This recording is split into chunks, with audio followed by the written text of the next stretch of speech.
Vamos a leer los 5 primeros versículos de Génesis 12.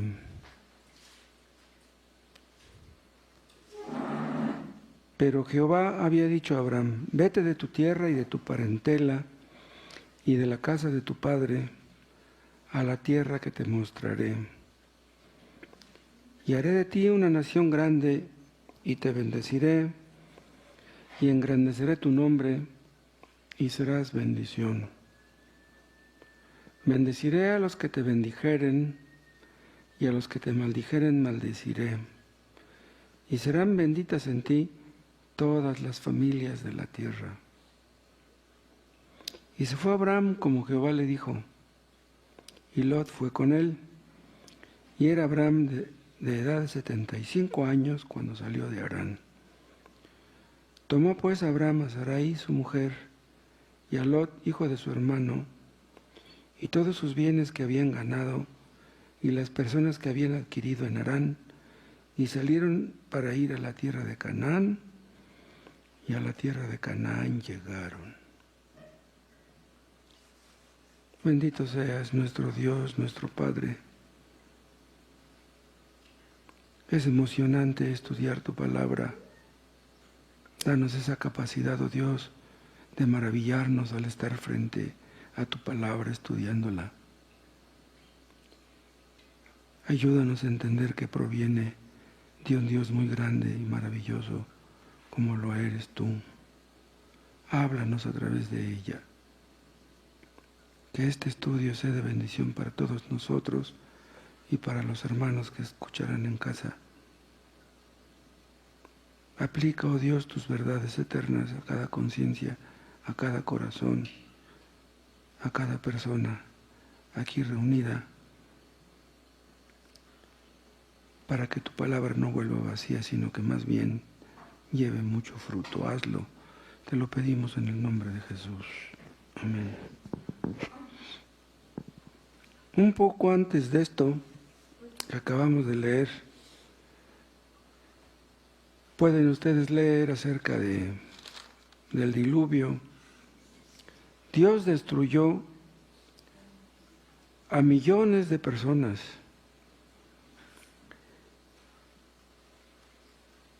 Ahí pueden ustedes ver cómo Dios ve el pecado. Si fue Dios capaz de matar a tantos millones, ¿cómo verá Dios el pecado? Pero no destruyó a toda la raza, porque Noé y su familia fueron preservados.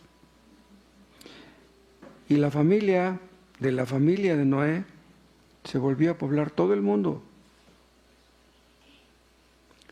Acuérdense que por aquellas fechas todavía los hombres vivían muchos años. Los hijos de Noé vivieron muchos años y se multiplicaron. Y en aquella época se desarrollaron las artes y los oficios. Y de tal manera que edificaron una ciudad y una torre. Su deseo era supuestamente llegar hasta el cielo. Esa torre en realidad era una pirámide.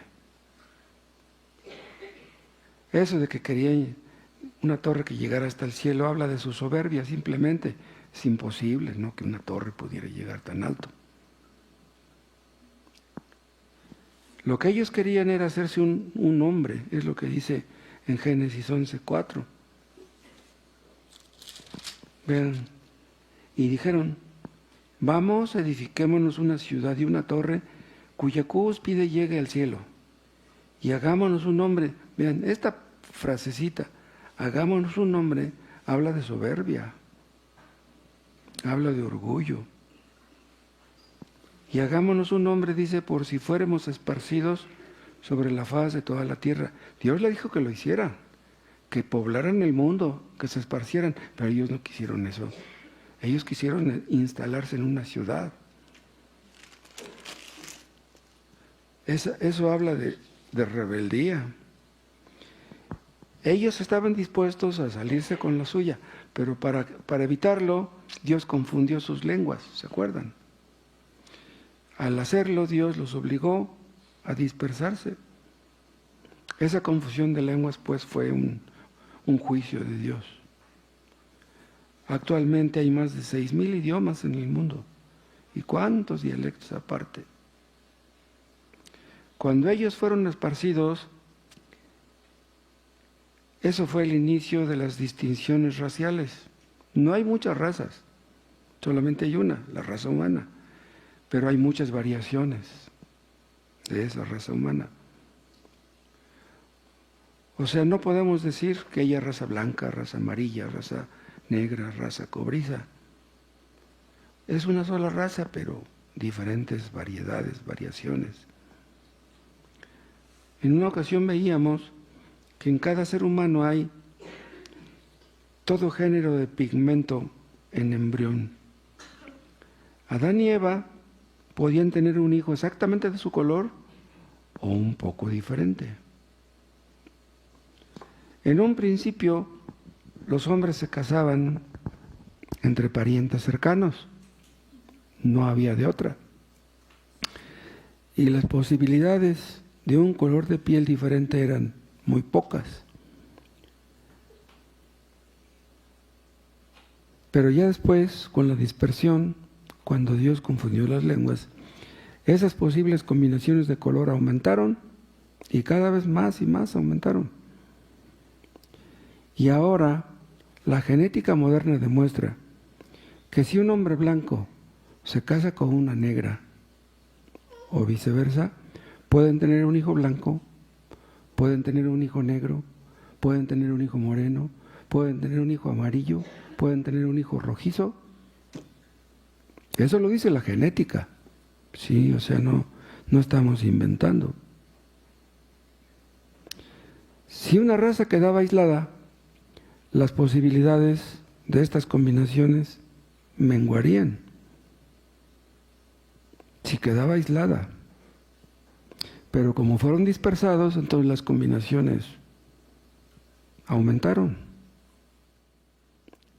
Si rastreamos el ADN de la raza humana, todo nos lleva a un origen común.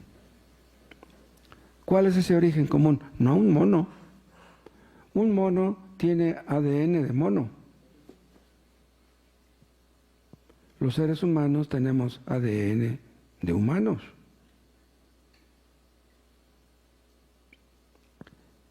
La Torre de Babel era rebeldía pura y Dios los obligó a dispersarse, no es porque ellos quisieran, Dios los obligó. ¿Saben para qué fueron construidas las pirámides? Cuando ustedes lean en la Biblia lugares altos, esa palabrita, lugares altos, siempre se refiere a pirámides. Hay pirámides en muchas partes del mundo.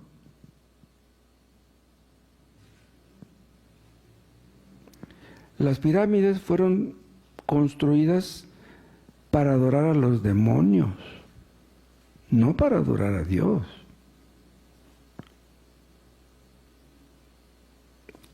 Detrás de cada ídolo está un demonio. Los hombres adoran a los ídolos, pero no ven a los demonios que están detrás. Los aztecas y los mayas construyeron pirámides. ¿Para adorar a quién? ¿Al sol? ¿Para adorar a la serpiente? Es lo que hicieron en Chichén Itzá, lo que hicieron aquí en Teotihuacán. Para adorar a Quetzalcóatl, para adorar al sol, para adorar a la luna. Pero eso no es de hace 400, 500 años. Mucho antes que los aztecas construyeron aquí pirámides, las habían construido desde hacía siglos. El hombre conoció a Dios, pero no quiso servir a Dios, no quiso darle las gracias. Y es por eso, como dice Romanos 1, que Dios los entregó a inmundicias, Dios los entregó a pasiones vergonzosas.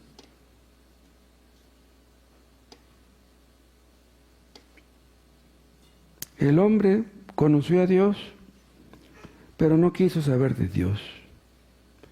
Y en gran manera contribuyó a eso Nimrod.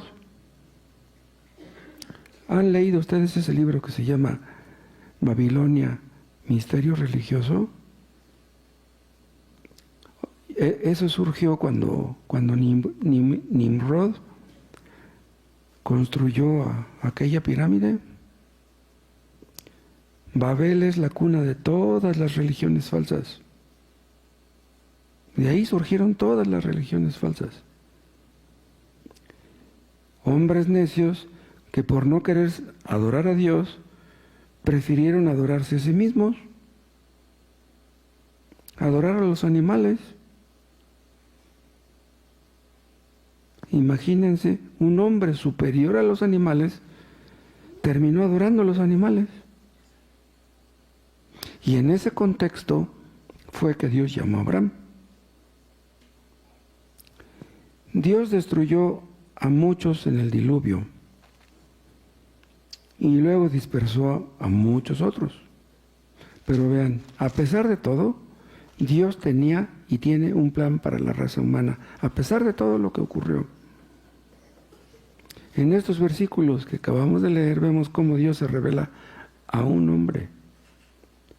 Aquí vemos cómo el plan de Dios entra en acción. Él tenía ese plan desde antes de la fundación del mundo, plan que empezó con el llamamiento de Abraham. Dios se reveló a Abraham, porque si no lo hubiera hecho, el Dios verdadero hubiera sido un desconocido para Abraham y para toda la humanidad. Si Dios no se hubiera revelado a Abraham, Abraham nunca hubiera conocido a Dios. Y esto se aplica a todo creyente. Esto lo podemos firmar todos los creyentes. Si Dios no se hubiera revelado a nosotros, nunca lo hubiéramos conocido. Solamente el Hijo conoce al Padre, el Padre conoce al Hijo y aquel a quien el Hijo lo quisiera revelar. Todos los que llegan a ser salvos son salvos porque Dios les revela a Cristo, porque Cristo les revela al Padre, porque el Espíritu Santo les revela al Padre y al Hijo. Ahí pueden ustedes ver muchas doctrinas claves que conocemos. Por ejemplo, cuando Dios llama a Abraham, pueden ustedes ver la soberanía de Dios. ¿Por qué Dios llamó a Abraham y no a otro? Porque quiso. Abraham no era mejor que otros. Dios llamó a Abraham porque quiso. ¿Por qué Dios creó el mundo? Porque quiso. ¿Acaso Abraham no era un pecador? Lo era, igual que todos los habitantes de Ur y de Mesopotamia. Vemos también la elección. Dios escogió a Abraham para bendecirle y para que fuera bendición para otros, es lo que dice el versículo 2. Y haré de ti una nación grande y te bendeciré y engrandeceré tu nombre y serás bendición.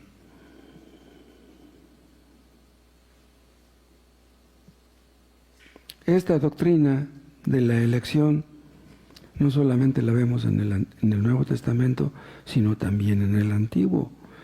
Otra doctrina que vemos aquí es el llamamiento eficaz.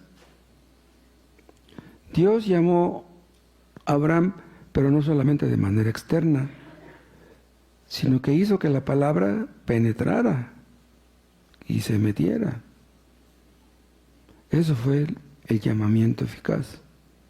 O sea, Dios obligó a Abraham a obedecerle. Hizo todo lo que tenía que hacerse para que Abraham obedeciera. Acuérdense ustedes que el llamamiento general llega al oído nada más y ahí se queda, pero no penetra. Pero el llamamiento eficaz, el llamamiento conocido también como irresistible, penetra y vence toda la resistencia posible. Dios le promete a Abraham bendecir al mundo por medio de él. Es increíble. Lo hizo cuando todavía no tenía ni un hijo, cuando ya estaba viejo. ¿Qué pensaría Abraham? Entonces, podemos decir que la historia de Abraham es como un parteaguas, antes de Abraham y después de Abraham. La historia del mundo fue afectada por lo que Dios le prometió a Abraham. Y todo lo que ocurre con el pueblo de Israel aquí tiene su origen. ¿Saben ustedes que Abraham es el personaje más importante de la Biblia después de Cristo? 14 capítulos hablan de Abraham. Tan solo en el Nuevo Testamento, 87 veces se menciona su nombre. Dios llamó a Abraham a salir de su tierra y a dejar a su parentela. Eso no es fácil. Los familiares son un fuerte vínculo. Muchos no llegan a ser salvos nomás porque su familia los jala. Pero eso no le pasó a Abraham. Abraham amaba a su familia. Todos por naturaleza amamos a nuestros seres queridos. Pues Abraham dejó a todos sus tíos, sus primos, todos los abandonó y se fue. ¿Se acuerdan del peregrino? Cuando Dios llamó al peregrino, se fue y su esposa y sus hijos le decían que regresara. Dicen, no, se tapó los oídos. Dicen, no me molesten. Yo voy en busca de la salvación. Si quieren ir conmigo, vamos. No quieren ir, yo me voy solo. Tendremos que ir solos en pos de Dios. Y ninguno de nuestros hijos, ninguno de nuestros seres queridos irá con nosotros. Pues aunque nadie vaya, nosotros tenemos que ir. Le dice en el versículo 1, pero Jehová había dicho a Abraham, vete de tu tierra y de tu parentela y de la casa de tu padre a la tierra que te mostraré.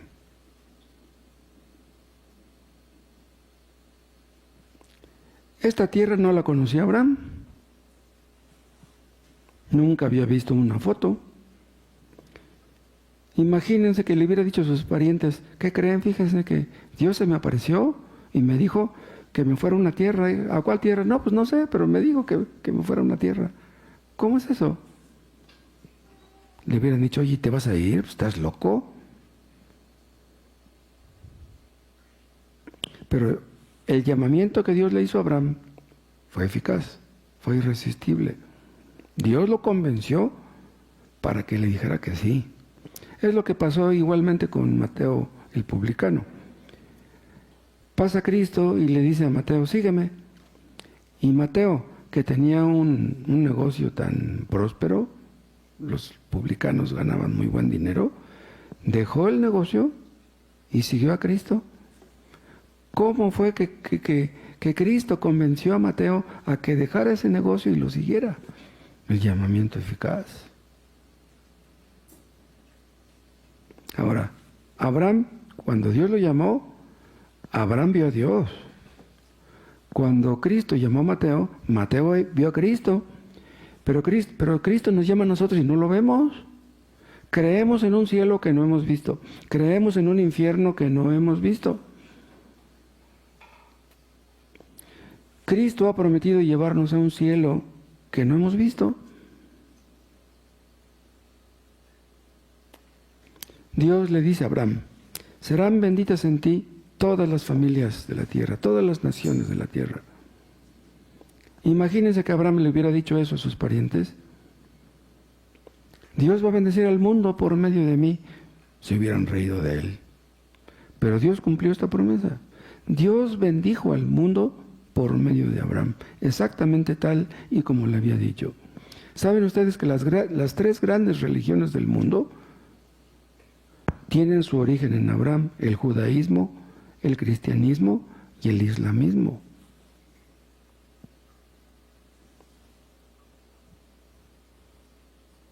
Pero los musulmanes no entienden lo que Dios le prometió a Abraham y los judíos tampoco. Los únicos que entendemos lo que Dios le dijo a Abraham somos los que hemos creído en Cristo.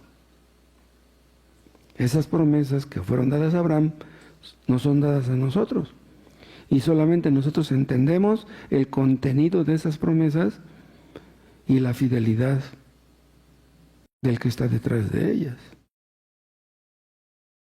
Hay un versículo que dice que Abraham creyó a Dios y le fue contado por justicia. Su fe le fue contada por justicia. Podemos ver que Abraham creyó, pero ¿cómo podemos ver que creyó? Porque obedeció. La fe verdadera siempre conduce a la obediencia. Si una persona dice que tiene fe en Cristo,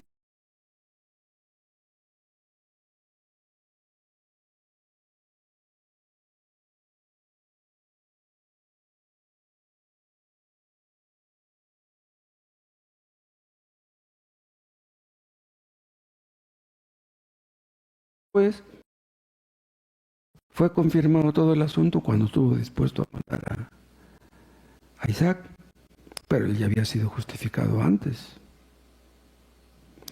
Bueno, pero Abraham no fue el primero en ser justificado por la fe. El primero en ser justificado por la fe fue Abel. Y la vida de Abraham a partir de aquí se convierte en un modelo, se convierte en un ejemplo de la vida de fe. Todo lo que podemos aprender en estos 14 capítulos que hablan de su vida. Tuvo que soportar muchas pruebas. Escuchen, si ustedes quieren seguir a Cristo, ustedes serán probados. Dios siempre prueba la fe de los que quieren seguirle. Dices que crees en mí, te voy a mandar una prueba. A ver si es cierto que crees en mí. Dice el apóstol Pedro que la fe del creyente es más preciosa que el oro. Esa palabra preciosa quiere decir valiosa. Nuestra fe vale más que el oro. Esa fe nos conecta con Dios. En un principio, la fe de Abraham tendría sus deficiencias, pero Dios fue fortaleciendo su fe poco a poco, lo que hace con todo creyente. Dios va haciendo. ¿Saben qué manifiestan nuestras pruebas? Dios nos prueba para que veamos que somos débiles.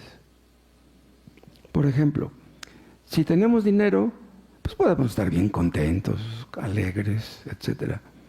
Pero si de repente Dios nos quita el dinero, si de repente nos vemos sin ningún centavo, ¿somos capaces de confiar en Dios todavía? Una vez le hablé a un amigo de Alcohólicos Anónimos acerca de esto. Él tenía un taller de radiadores. Y él me dijo, no, Moisés, dice, yo tengo fe, aunque no tenga dinero. Dice, mira. Y se metió la mano en la bolsa y nomás traía como unas pocas monedas. Dice, es todo lo que traigo. Dice, yo estoy contento. Le digo, oye, pero tienes una casa propia, ¿no? Dice, no, pues sí. Le digo, ¿tienes un carro? No, pues sí. Pues, aún no traes dinero, pero pues lo tienes ahí invertido. Pues, así cualquiera puede estar contento, ¿no? Pero cuando no tenemos nada, ahí se manifiesta lo que hay en nosotros. Cuando somos probados, es cuando se demuestra de qué madera estamos hechos. Abraham tuvo problemas con su sobrino Lot.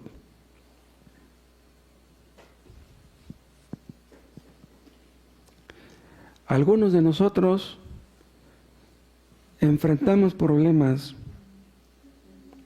con familiares.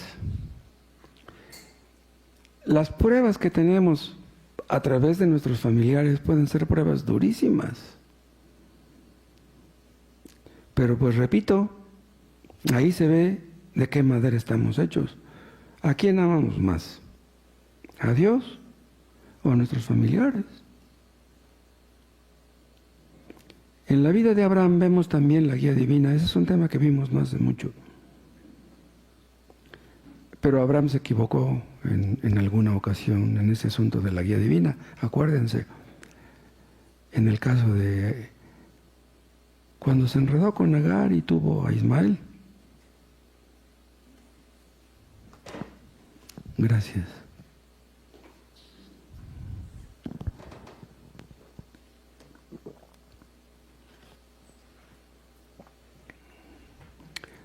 Dios tenía un propósito para Abraham. Dios tiene un propósito para cada creyente. Pero ¿saben una cosa? A veces eso puede parecer muy nebuloso. Podemos llegar a tener dudas acerca de eso y a querer tomar nuestros asuntos en nuestras manos sin consultar con Dios, no buscar su guía. Abraham cometió un error en el caso de Agar, en el caso de Ismael, y las consecuencias hasta la fecha se están sufriendo. Si Dios tiene un plan para nosotros, debemos investigar cuál es ese plan y cuál es la parte que nos corresponde hacer para que ese propósito se cumpla. Cuando menos para que no seamos un estorbo. Dios se comprometió a hacer todo lo que fuera necesario para que su propósito se cumpliera en la vida de Abraham. Pero ¿saben qué? Que el Espíritu Santo nos impulsa a cooperar. O sea, no vamos a estar con los brazos cruzados esperando que Dios cumpla sus propósitos. Sabemos fuera de duda que su propósito se va a cumplir. Eso sí. Pero no podemos decir, Señor, pues que se cumpla tu propósito y yo voy a estar en la hamaca ahí rascándome la barriga, porque no se puede. En Abraham también, ¿saben qué sucede? Que se establece la verdadera religión. Dios le entregó su palabra al mundo a través de Abraham. O sea, primero se la entregó a Abraham. Y es así como Abraham se convierte en un gran ejemplo para nosotros. Hay iglesias, existen iglesias que se meten en problemas. ¿Saben por qué? Porque no entienden el pacto que Dios hizo con Abraham, lo malinterpretan. Es lo que pasa con los presbiterianos, es lo que pasó con todos los judíos. Vean ustedes en Juan capítulo 8.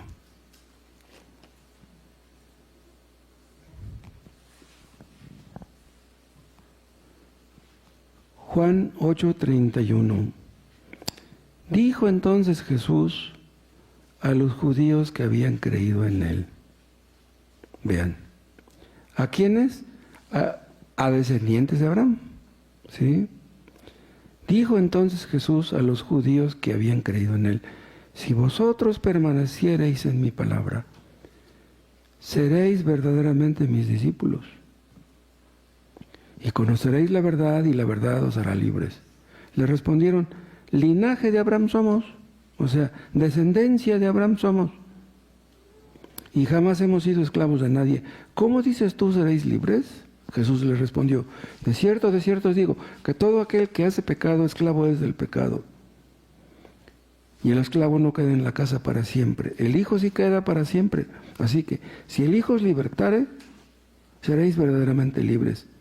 Dice: sé que sois descendientes de Abraham, vean, pero procuráis matarme, porque mi palabra no haya cabida en vosotros. Vean, Cristo ya sabía las intenciones que ellos tenían. Ellos lo odiaban, querían matarlo. Dice: sí, son descendientes de Abraham, pero ustedes no son como Abraham. Abraham era un hombre de fe, pero ustedes no tienen ninguna. Estos judíos decían ser hijos de Abraham. ¿Y saben qué les dice Cristo en otra parte? Dice: ustedes son hijos del diablo. Y a fin de cuentas terminaron matando a Cristo. ¿Quiénes? Los descendientes de Abraham.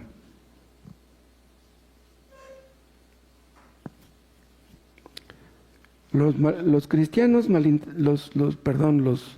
los judíos malinterpretan todo esto. Los presbiterianos lo malinterpretan. Los judaizantes de tiempos primitivos lo malinterpretaban.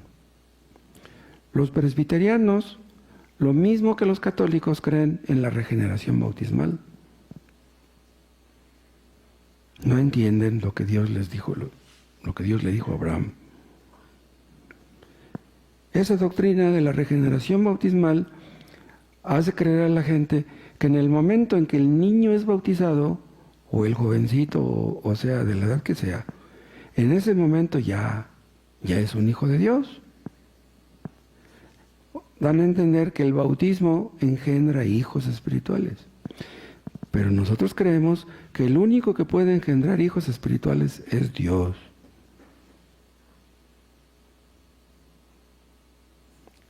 El hecho de que seamos cristianos no garantiza, ni mucho menos, que nuestros hijos van a ser cristianos también. Qué terrible que un padre cristiano que tiene muchos hijos, a fin de cuentas ninguno de sus hijos llegara a ser salvo. Eso es horrible, sería horrible. Vean en Hebreos, en el capítulo 11.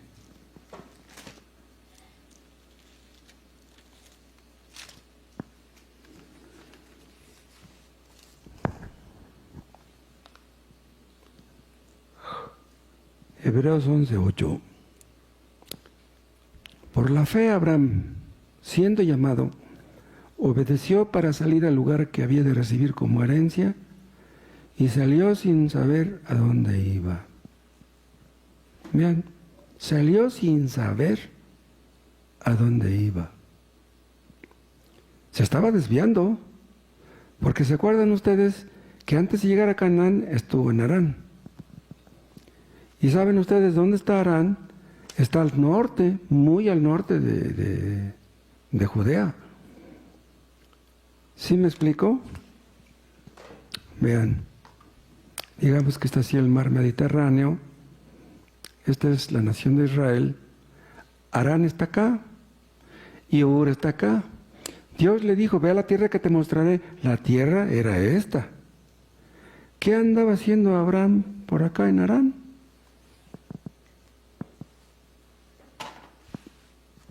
Se andaba desviando. Se fue, dice, sin saber a dónde iba. Vean, no sabía dónde iba, pero sabía con quién iba. Y eso nos compete a todos. No podemos describirles el cielo, pero ¿qué importa? Si Cristo está con nosotros, Él se encargará de llevarnos hasta el fin de la ruta. Él es todopoderoso, y aún si Él ve que nos desviamos o como que estamos apartándonos del camino, Él se encargará de traernos de una manera o de otra. Abraham siguió a Dios. Para que nosotros sigamos a Cristo, tenemos que entender quién es Cristo.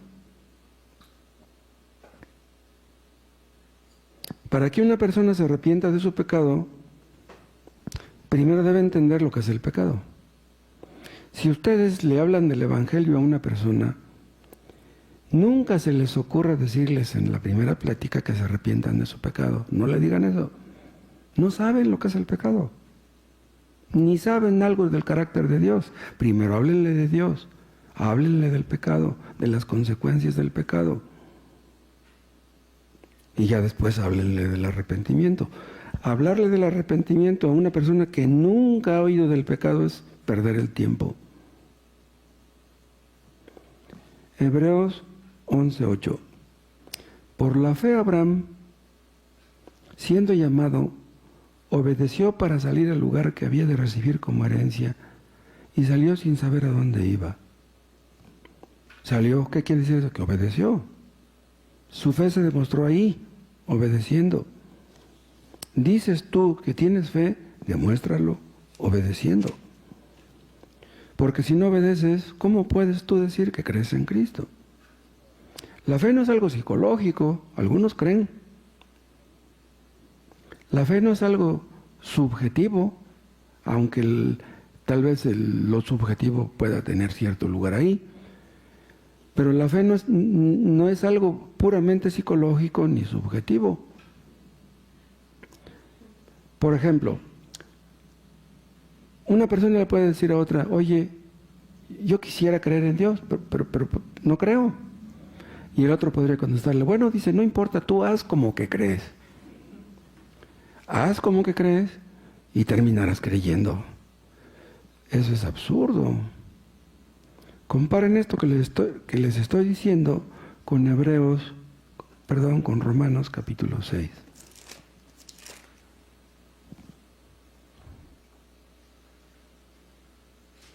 Vean Romanos 6:11. Así también vosotros consideraos muertos al pecado, pero vivos para Dios en Cristo Jesús, Señor nuestro. Muchos no entienden este versículo y ¿qué creen que dicen? Pues voy a considerarme como que estoy muerto al pecado. Para que el pecado no tenga dominio sobre mí, para que el pecado no me controle, voy a pensar como que ya estoy muerto hacia el pecado. No. O estás muerto o no lo estás. No por pensar que estás muerto vas a estar muerto. Quien está muerto hacia el pecado, está muerto. Pero entonces, si estamos muertos, ¿por qué dice Pablo, consideraos muertos? O sea, debemos meditar, debemos reflexionar constantemente que ya estamos muertos al pecado. Para Dios estamos vivos, como dice el texto. Para el pecado estamos muertos. Pero si ya estamos muertos, entonces, ¿cómo es que el pecado aún nos atrae? El pecado es atractivo y en un momento bajas la guardia y caíste en la trampa. ¿Pero por qué? Por no considerarlo. O sea, porque si consideráramos a menudo lo que tenemos en Cristo, lo que sucedió cuando Cristo murió por nosotros y que morimos nosotros al pecado, el pecado ya no nos resultaría atractivo. Veríamos el pecado tal y como es. O sea, este considerar es algo que debemos hacer constantemente. No vamos a morir por considerarlo, no. Sino porque estamos muertos, podemos considerarlo.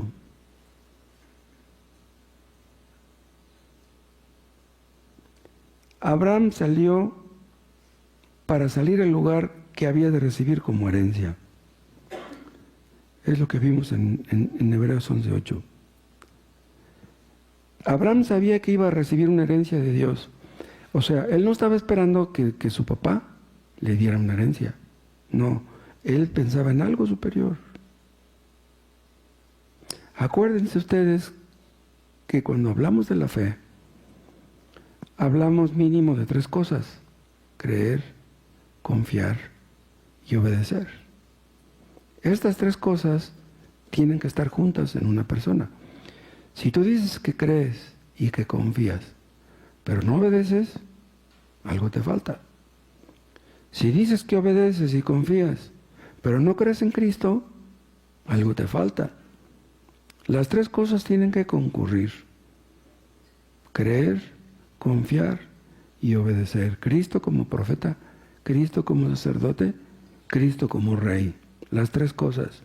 Debes creer todo lo que dijo, confiar en todo lo que hizo y debes someterte a Él como el rey que es. La fe verdadera debe confiar en Cristo. La fe falsa confía en los dioses falsos, en las vírgenes y en los santos. La fe verdadera tiene solamente un objeto: Cristo. Confiamos en Él, no en nosotros mismos, no en los hombres. Esos que dicen que tener fe es creer que creemos, es una locura. Dicen, tú debes creer que crees. O sea, cuando nos dicen debemos creer que creemos, es lo mismo que decir debemos tener fe en nuestra fe. Eso es absurdo. No, la fe nos apunta a una persona y ustedes saben quién es esa persona. Abraham obedeció, lo demostró de inmediato. En el momento que Dios le dijo vete, él se fue. Recorrió cerca de 1000 kilómetros llenos de obstáculos. Vean ustedes la importancia de la fe.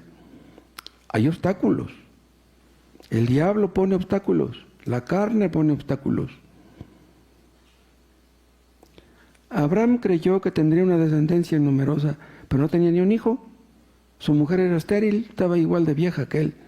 ¿Cómo iba a tener una descendencia numerosa? Vean ustedes el conflicto entre lo que vemos y lo que no vemos. Pero la fe verdadera nos convence de que Dios no puede mentir, de que Dios es todopoderoso, de que Dios es santo, de que Dios no puede mentir. Y por lo tanto, la fe le agrada a Dios. Sin fe es imposible agradar a Dios, dice el autor de Hebreos. El que cree en Cristo, el que cree en Dios, le agrada a Dios.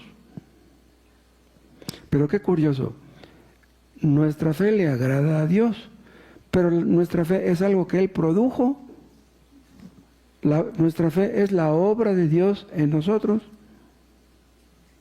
Vuelvan a Hebreos.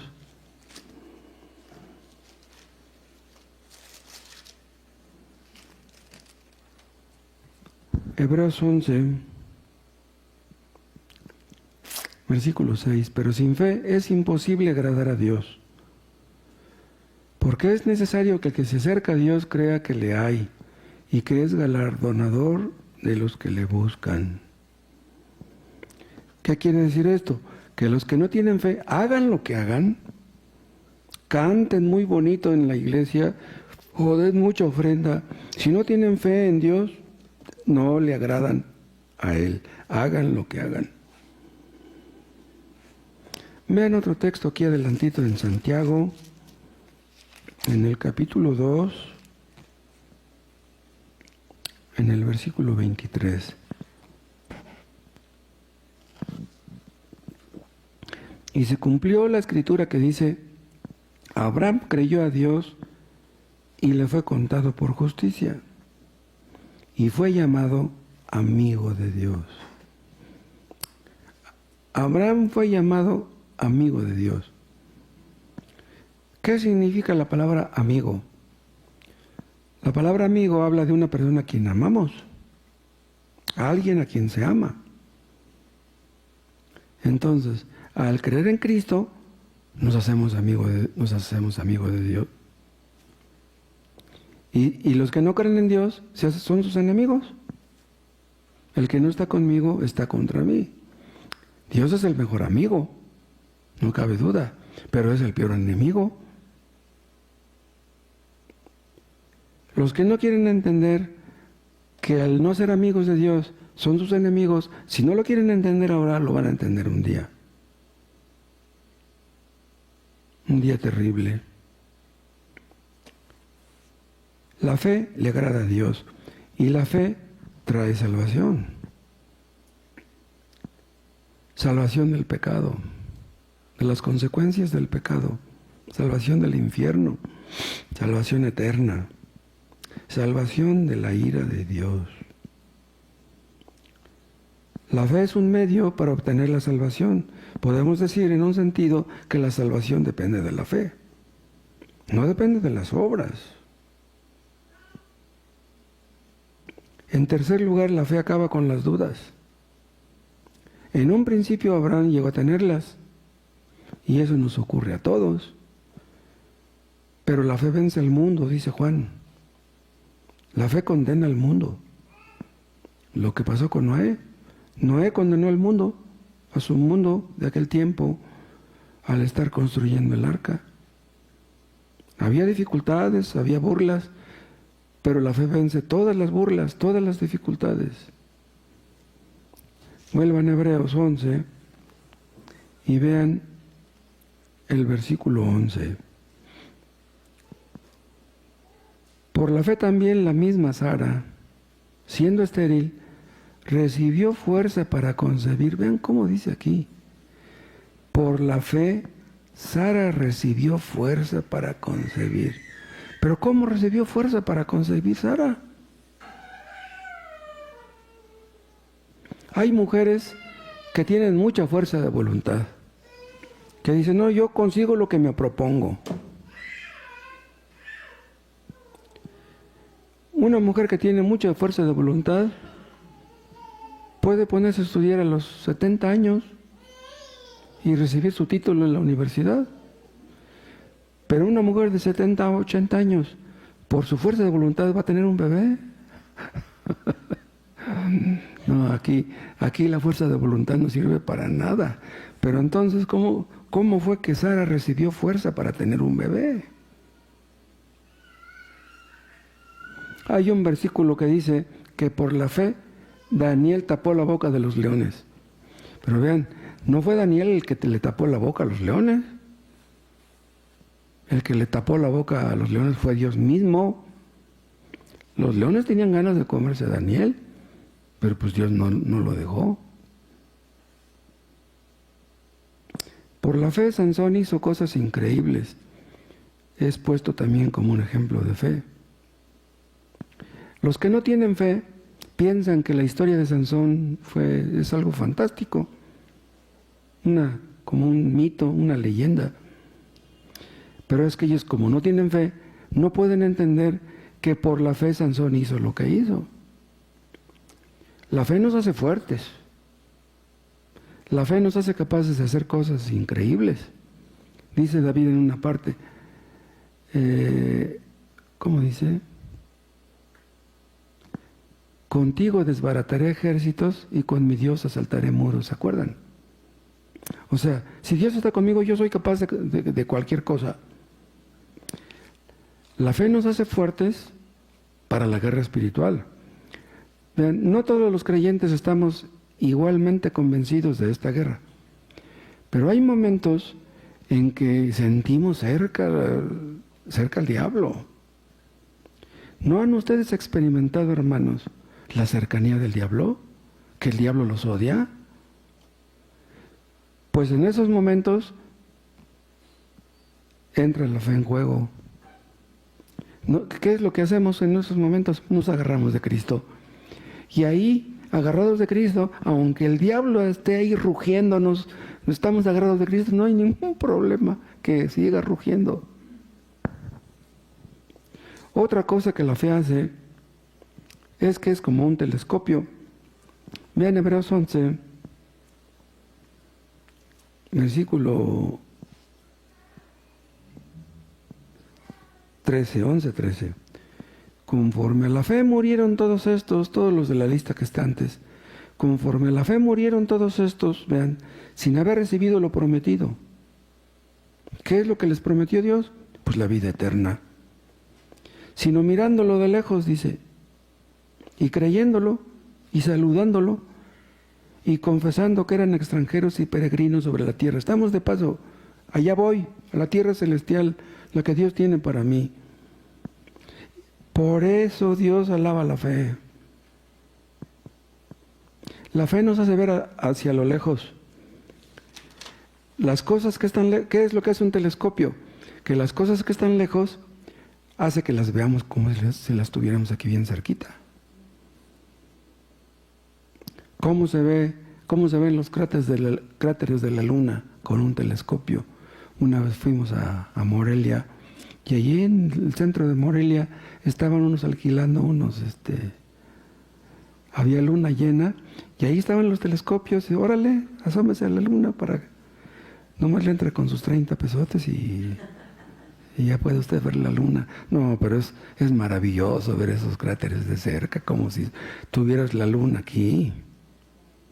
Así vemos el cielo, como si estuviera aquí cerquita, por la fe. A todos estos Dios les prometió muchas cosas, pero muchas de ellas no las recibieron aquí. Por ejemplo, Abraham. Abraham sabía que el sustituto de los pecadores vendría al mundo, pero él murió y no vino. ¿Pensaría en algún momento, a lo mejor yo veo cuando venga? Pero Cristo dice acerca de Abraham, Abraham vio mi día y se gozó. O sea, no lo vio en vivo, sí, pero lo vio a lo lejos y se gozó. Un día el Salvador del mundo va a venir. Dios libró a mi hijo de la muerte, a Isaac, pero al Mesías no lo va a librar, él va a morir.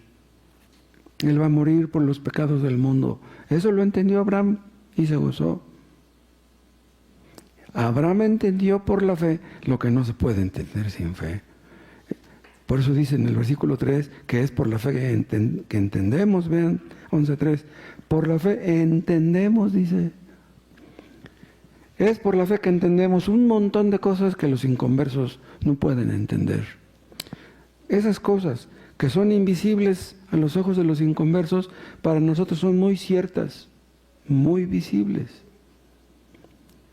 Y por lo mismo, esa fe de lo que tendremos más adelante nos capacita para prepararnos para eso. Hay un versículo que dice, apresurándoos para el día de Dios, ¿se acuerdan? ¿Cómo nos apresuramos? Nosotros diríamos, no, Señor, apresúrate tú. ¿Cómo me dices que me apresure yo? No, nosotros tenemos que hacer algo. Si creemos realmente que Cristo vendrá, no podemos quedarnos con los brazos cruzados. Si ustedes tienen un pariente que los va a visitar mañana, manita, te visito mañana, ahí te caigo como a las 3 de la tarde, a la hora de la comida. Bueno, ustedes ya saben que va a venir su pariente. ¿Qué van a hacer? Pues van a trapear, van a arreglar la mesa, no sé qué vayan a hacer. Ustedes saben que va a venir, van a hacer algo, porque saben que va a venir. Si ustedes saben que Cristo va a venir, tienen que hacer algo. Los que no creen que va a haber un juicio, los que no creen que va a haber un castigo, están con los brazos cruzados.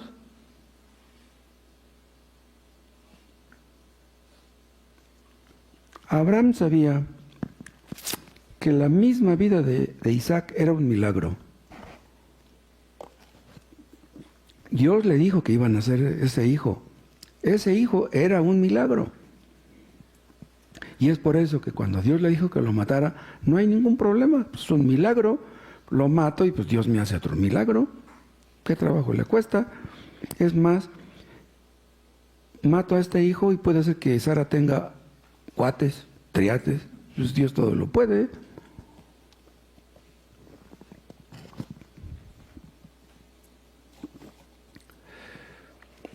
Hermanos, si miramos hacia atrás en nuestras vidas, díganme, ¿no pueden ustedes decir que Dios ha hecho maravillas en sus vidas? Si Dios ha hecho grandes cosas con nosotros, con nuestros seres queridos antes, las volverá a hacer y más grandes. Si Dios nos sacó de un hoyo antes y el día de mañana caemos en otro hoyo, Dios nos va a sacar otra vez. Dios nos ha librado de muchos peligros. Él es todopoderoso. Abraham llegó a Canaán, la tierra que Dios le dijo que le mostraría. Él estaría contento de llegar ahí, pero él sabía que hay una tierra más gloriosa allá, una tierra que sus ojos no podían ver. O sea, la herencia que él esperaba no era la Canaán de abajo, la Jerusalén de abajo. Él sabía que había algo más grande que eso todavía. Nosotros creemos que existe la vida eterna. ¿Por qué? Porque ya la estamos probando. Pero sabemos que lo que hemos probado aquí no es nada en comparación con lo que vamos a tener allá. Si ya Dios nos ha cumplido todo esto, no nos va a fallar en lo que falta. Vean cómo dice Hebreos 11:11. Por la fe también la misma Sara, siendo estéril, recibió fuerza para concebir. Vean, ¿cómo fue que concibió Sara? Por el poder del Espíritu Santo, ¿o no? Lo mismo que ocurrió con María. El Espíritu Santo cubrió a María, María quedó embarazada.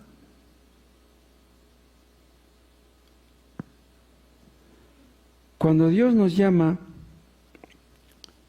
para que le sirvamos, para que salgamos de nuestra Ur, nos pasa algo parecido, así, parecido a lo que le pasó a Abraham. Dios nos llamó cuando estábamos rodeados de paganos. Nos atraía la botella, las fiestas, los bailes. Estábamos rodeados de paganos, era la vida que conocíamos. Pero Dios nos llamó y todo cambió. En el momento que Dios nos llamó, ya no podíamos volver a la vida de antes. Imposible. La vida de Abraham dio un vuelco de un día para otro. Y es lo que pasa con todo cristiano verdadero. Dios le dijo que iba a hacer su vida una bendición y eso es lo que Dios hace con nosotros. Dios hace que nuestra vida se convierta en una bendición. Tal vez no como quisiéramos, pero de todas maneras Dios hace que nuestra vida sirva de algo. Podemos decir que nuestra vida se convierte en un regalo precioso, algo maravilloso. Podemos decir que Cristo es el gran alquimista, que Cristo todo lo que toca lo convierte en oro. Así la vida es maravillosa, tomados de su mano, esta vida es maravillosa. Y antes, cuando éramos inconversos, pues no podíamos entender esto. Cuando Cristo nos alcanzó, estábamos como el hijo pródigo allá cuando estaba cuidando los puercos. Pero Cristo nos llamó, regresamos a la casa de nuestro Padre y a partir de ahí ya todo cambió. El que está en Cristo, nueva criatura es. Antes éramos enemigos de Dios, ahora somos sus amigos. Antes blasfemábamos, ahora le alabamos. Éramos enemigos, Ahora somos amigos. Tenemos ahora una relación con Dios que antes no teníamos. Y Dios por su gracia hizo que nuestra fe, que en un principio era incipiente, fuera creciendo poco a poquito. Nuestras vidas son transformadas poco a poco. Antes creíamos ser dueños de nuestras vidas, creíamos ser pequeños soberanos, pero ahora entendemos que solamente hay un soberano. Y ya no hacemos lo que queremos. Señor, ¿qué quieres que haga? Es increíble que Dios haya salvado a personas como nosotros. Dios llamó a Abraham. Dios los llama a ustedes que no son convertidos. Dios los llama a la fe en Cristo. Dios los llama al arrepentimiento, a que salgan de su Ur, a que salgan de su mundo, para que vayan a la tierra que Cristo les mostrará. Obedezcan. No se tapen los oídos. Si ustedes acuden a su llamado, al llamado que Cristo les hace, ¿saben qué va a hacer Dios con ustedes? Va a hacer cosas que nunca se imaginaron. Dios los usará. No saben ustedes cómo, pero Él los usará. Dios hará que la vida de ustedes sea importante, aunque ganen el sueldo mínimo, aunque sean obreros. Dios hará que nuestras vidas sean importantes. Si Abraham hubiera permanecido en Ur, ¿quién lo hubiera conocido? ¿En qué hubiera terminado Abraham? Pero Dios lo hizo famoso. No estoy diciendo que Dios nos hará famosos a nosotros, pero nos hará útiles. Dios puede hacer que seamos una bendición para nuestros seres queridos. Que así sea en el caso de todos los que estamos aquí. Que seamos instrumentos en las manos de Dios para la salvación de nuestros seres queridos, mínimo. Que no seamos una piedra de tropiezo para nuestros hijos, sino una bendición. Dios hizo famoso al ladrón. Dios salvó al ladrón ya cerca de su muerte. Dios usó al ladrón para que fuera una bendición. Ese ladrón fue una bendición para muchos y lo sigue siendo. Es increíble lo que Dios puede hacer. Dios usó a gente pobre y menospreciada. ¿Ustedes han leído el libro de los jueces? Todos los jueces, todos eran defectuosos. Todos fallaban de un montón de cosas. Pero Dios los usó. Usó a la samaritana. Usó a Rahab, la prostituta, como vimos hace 8 días. ¿Qué no puede hacer Dios? Dios puede hacer que nos desarrollemos, que crezcamos, que lo haga con todos nosotros y que seamos útiles a nuestros semejantes. Que Dios forme en nosotros un carácter cristiano. Que Dios haga que seamos como Cristo mismo cuando andaba en este mundo.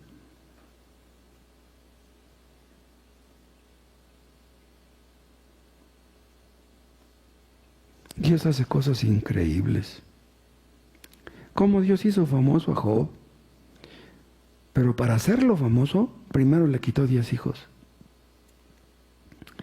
¿Qué perdió Job perdiendo a sus 10 hijos? Él oraba por los 10. Podemos pensar que sus 10 hijos fueron salvos. Y después de que se los quitó, les dio otros 10. Podríamos pensar que sus 20 hijos fueron salvos. ¡Wow! ¿Ustedes creen que Job fue a echarle pleito a Dios de que le quitó sus 10 hijos?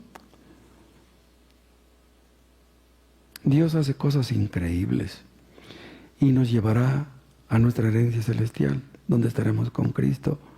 Escuchen, el cielo es estar con Cristo. Cristo es nuestro cielo. Alguien dijo, creo que uno de los puritanos dijo, si Cristo está en el infierno, yo quiero ir al infierno. ¿De qué serviría estar en el cielo si no está Cristo ahí? Yo quiero estar donde está Cristo. Si Cristo está en el infierno, yo quiero ir al infierno. ¡Wow! Estaremos con Cristo. Gracias, Padre, por tan preciosas promesas, por las maravillas que Cristo hizo y sigue haciendo. Gracias por tu palabra, por este gran ejemplo de Abraham. Oh Dios, aumenta nuestra fe. santifícanos de modo tal que podamos ser útiles a nuestros semejantes y no una carga, no una piedra de tropiezo. Oh, perdónanos, Padre, porque hemos desperdiciado nuestras vidas en muchos sentidos. Oh, Padre, que el poco tiempo que nos queda de vida, o mucho o poco, podamos ser útiles a nuestros semejantes.